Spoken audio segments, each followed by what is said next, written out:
Netflix co-CEO Ted Sarandos has made a rare comment about his professional relationship with Prince Harry and Meghan Markle.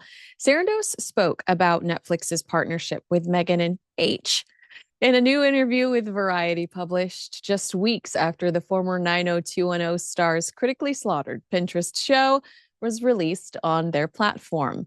Beyond its initial investment in Prince Harry and Meghan Markle, Netflix is also allegedly taking a stake in her lifestyle brand as ever.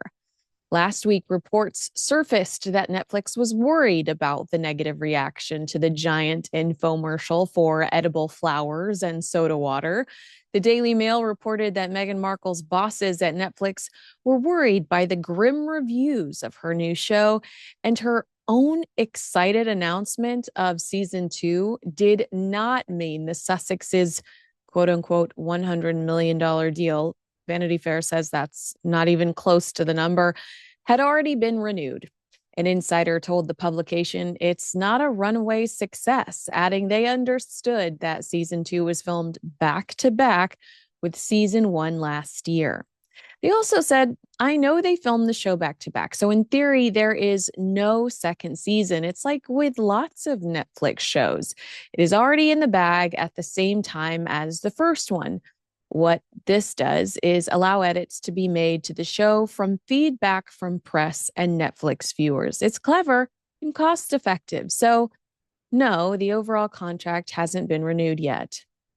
Cost effective is my favorite code word for cheap. The source added that bosses were worried about the poor reviews, especially as they are a business partner of Meghan's new lifestyle brand, admitting the industry Bibles like The Hollywood Reporter and Variety are not keen on it. Netflix bosses, they're now thinking about how much they've invested in a lot of the product line. They don't know when or how to roll it all out. Right, folks, this is big. Netflix CEO Ted Sarandos has just made a rare public statement about Meghan Markle and Prince Harry's disastrous deal. And let me tell you, this screams damage control. Think about the timing. This interview comes just weeks after Meghan's Pinterest-style show with Love, Meghan, was completely destroyed by critics. Why would Netflix suddenly speak out? Because they know they have a huge problem on their hands. Netflix CEO's statement comes right after Meghan's show flopped. Coincidence? Hollywood insiders say Netflix is panicking over their $100 million deal. Was Ted Sarandos forced to step in to save Meghan's reputation? How comforting. Over at the Daily Express, the UK paper reported that Netflix regrets their Meghan Markle deal after With Love flopped harder than a green pancake or waffle. An insider told the Express it doesn't matter how much Netflix tries to spin this, With Love Meghan has not been a success, either critically or commercially. It's been savaged by critics the world over. Sure, there have been a few lukewarm reviews of the series, but in general, it's been poorly received. They admitted Meghan and the Netflix PR machine tried to gloss over the failure by having the Duchess post on social media that the show had broken into the top 10 rankings, but it just as quickly dropped out again. Even the SAG Awards, which aired in February, is still in the top 10 global list and has pretty consistently been in the top 10, while Meghan's show is nowhere to be seen. The source said the big issue Netflix has is that they paid way too much money to Harry and Meghan for content that they haven't got their money's worth yet. Netflix are going to have to either keep churning out content with them or cut their losses and run. Perhaps Sarandos' comments to Variety mean that Netflix plans to churn out content in a desperate attempt to make their money back. He said, we're a passive partner in Meghan's company, and it's a big discovery model for us right now. Now, if you're asking yourself, what the heck is he talking about? The discovery model refers to a strategy where a company focuses on identifying new opportunities, testing ideas, and adjusting based on feedback rather than following a fixed, predetermined plan. It's often used in startups or tech companies, but clearly Ted's not listening to feedback. He's trying to say that instead of assuming what customers want, Netflix is gathering data, conducting experiments, and refining their offerings. Companies typically use the discovery model to adjust their strategies based on real world feedback. But audiences have told Netflix that they simply don't buy what Meghan's selling. This method, ironically, is so opposite of Netflix's initial investment in Harry and Meghan, who had no experience producing content for streaming, no record of success. This method would have been a useful alternative for Netflix instead of making a large, risky investment upfront. Netflix should have tested ideas on a smaller scale before scaling up.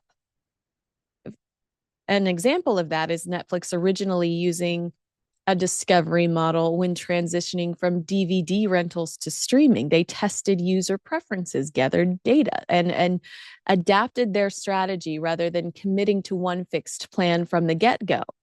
At this point, Netflix is clearly trying to spin this disaster into something positive, but no one is buying it. And now, let's talk about the biggest issue. Netflix is realizing they made a massive mistake with Meghan and Harry. Industry insiders have confirmed that Netflix is now questioning their entire $100 million deal because guess what? They have not gotten their money's worth. Ouch. That's got to sting. Critics are roasting Meghan's attempt at a lifestyle brand, and Netflix? They're stuck with the bill. Netflix has spent millions on Meghan and Harry, but they're not making profits. Meghan's show bombed, and even Netflix insiders admit it's a disaster. Could Netflix finally pull the plug on Meghan and Harry for good? At this point, Netflix has two choices: keep forcing Meghan's flops on viewers, or cut their losses and walk away. But Ted is relentless or stubborn, explaining, I think Meghan is underestimated in terms of her influence on culture. He added, when we dropped the trailer for Harry and Meghan's doc-series, everything on screen was dissected in press for days. The shoes she was wearing sold out all over the world. The blanket that was on the chair behind her sold out everywhere in the world. That's not an influence on culture. That's just an influencer. He argued people are fascinated with Meghan Markle. She and Harry are overly dismissed. He has a point there. It is fascinating to watch someone consistently things up. To quote good old Tina Brown, she's effortless at getting it all wrong. Asked whether Netflix was serious about being involved in the couple's brand beyond just a marketing play, Sarandos replied, it's good for marketing and branding. This is all expressions of fandom. Further speaking to Netflix's commitment to its relationship with Meghan and Harry, a source close to production told the Post that Sarandos clearly has their back. The New York Post blissfully reminds us that With Love Meghan did not receive universal praise, with some critics calling the show pointless, exhausting, and boring. Embarrassingly, it pulled in 526,000 households in its first 5 days it was available. This is according to data obtained by data analytics firm Samba TV. Sarandos defending the company's relationship with Meghan Markle, despite underwhelming viewership and critical response, likely comes down to a few strategic reasons. Number one, I would say, is protecting Netflix's reputation. Netflix has invested heavily in celebrity-driven content and partnerships. Admitting failure too soon could make the company look like it lacks foresight or is too quick to abandon high-profile deals. Number two is justifying the investment. Netflix reportedly signed this multi-million-dollar deal with the Sussexes. Publicly acknowledging disappointment could raise questions about how the company evaluates partnerships and spends its budget. Number three is long-term strategy. Sarandos may believe that despite a weak start, Meghan and Harry's content could improve, or that their association with Netflix still brings brand value. The company could be playing a long game here, hoping their projects eventually find success. Number four is maintaining relationships. Netflix wants to keep attracting high-profile talent. If it openly criticized Meghan, other celebrities might see the platform as disloyal or overly critical of its own partners, making them hesitant to collaborate with them, fearing that maybe they could one day be in Meghan's shoes. From a PR standpoint, I even asked myself, could he be trying to deflect from the headlines that Netflix, are currently generating, that they're maintaining this relationship with Meghan in case she divorces Prince Harry? Might he want to kill the growth of that story? And I think that that's a possibility. Sarandos publicly defending the couple could be an attempt, or Meghan specifically could be an attempt to redirect the narrative and stop speculation that Netflix is only keeping her around in case of a high-profile divorce. And now let's talk about why Meghan's show was a total flop. Because folks, this was one of the most high attempts at content I've ever seen. From start to finish, this was a glorified Pinterest board, with Meghan talking about edible flowers, overpriced candles, and soda water. Who is this content actually for? And get this, Meghan even tried to spin it as a hit by bragging about being in the Netflix top 10. But here's the reality. Even the SAG Awards from February is still ranking higher than her show. With Love, Meghan was a complete disaster, and no one watched it. Critics called it a boring Pinterest board. Zero originality. Even Netflix insiders admit the show has been poorly received. At this point, it's embarrassing that Netflix is still pretending Meghan's show was a success. And now we have to ask the big question. Will Netflix finally drop Meghan and Harry? Here's the deal. Netflix knows that Meghan and Harry are not worth what they paid. Their content isn't bringing in money and the public is over it. So what do? They either keep forcing content that no one wants, or they admit they made a mistake and cut their losses. Will Netflix finally cancel Meghan and Harry's deal? Hollywood is turning on them. Can they survive another flop? Is this the final straw for Meghan's Hollywood career? At this point, Netflix needs to walk away, but will they? If that rumor gains traction, it could make Netflix look opportunistic and transactional rather than committed to its creative partners. The kind of perception that could alienate other high-profile talent who might see Netflix as only interested in scandal-driven content. By doubling down on their support for Meghan, Sarandos shifts the focus away from the waiting for a divorce storyline and reframes the partnership as a strategic and creative one. This also helps Netflix maintain control of the story.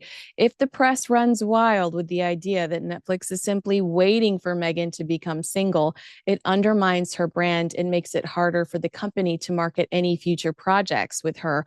She's Betty Homemaker. She can't sell aprons because of the trademark issue, but she's trying to sell us this family lifestyle. The Markle family has issues with that, obviously, because she's not talking to them. But that's what she's trying to paint, the picture she's trying to paint today.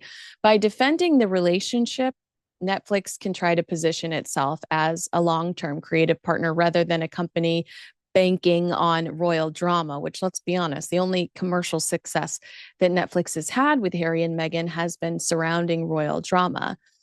I also think it's very possible that Meghan Markle or her team encouraged Ted Sarandos to publicly defend her. In Hollywood, public perception is everything, and having a powerful industry executive vouch for her could serve several strategic purposes.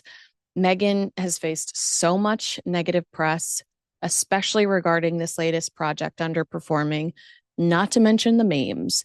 And having Sarandos praise her publicly helps counteract that storyline and signals that she still has the backing of a major player. If the industry perceives that Netflix is losing faith in her, other companies and producers and media entities might hesitate to work with her.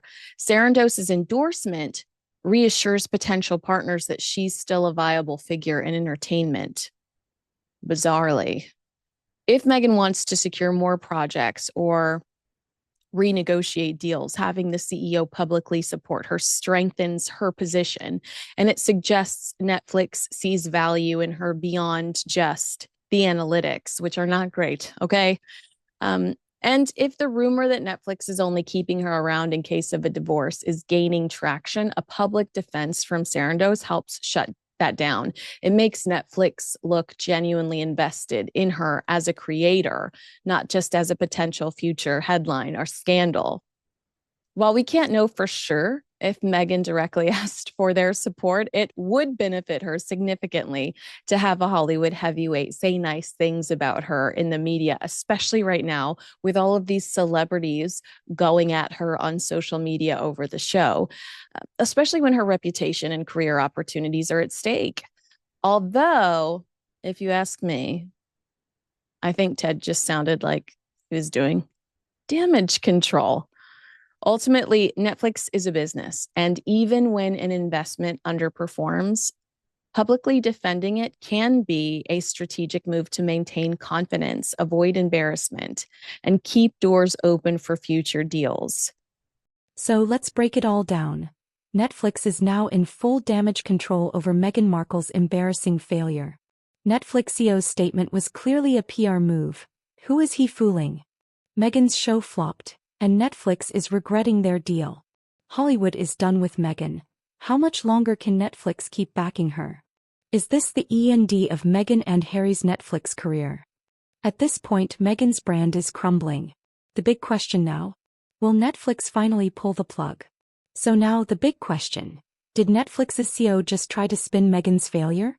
Is Hollywood finally over the Sussexes? And will Netflix actually cancel their deal with Meghan and Harry? Let me know in the comments.